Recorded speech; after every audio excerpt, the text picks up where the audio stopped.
飲食業界其實係好支持嘅，只不過咧，你叫我哋啲業界去點樣揾到嚟呢個全運會啊，或者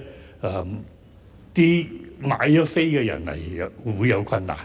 咁所以我希望咧，如果政府能夠組織同埋旅遊界、酒店好、飲食好，可以一齊去諗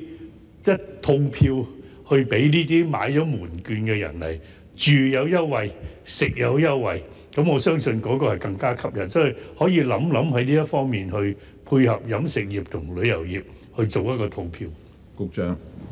多謝主席，多謝張議員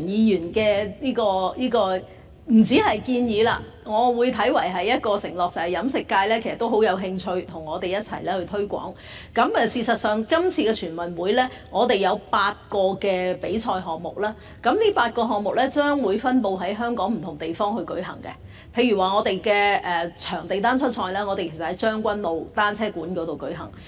我哋嘅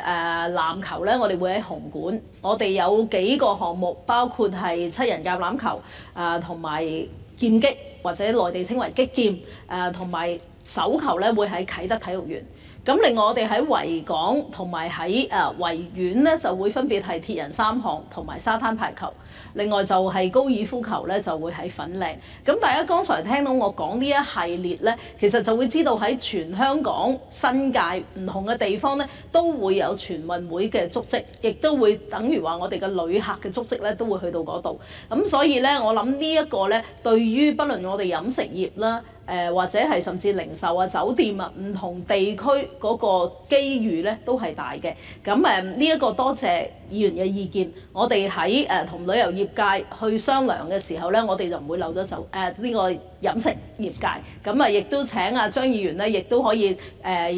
我哋有信息嘅時候咧，或者我哋透過你都可以發放俾飲食業界，等佢哋亦都盡早開始準備。好多謝。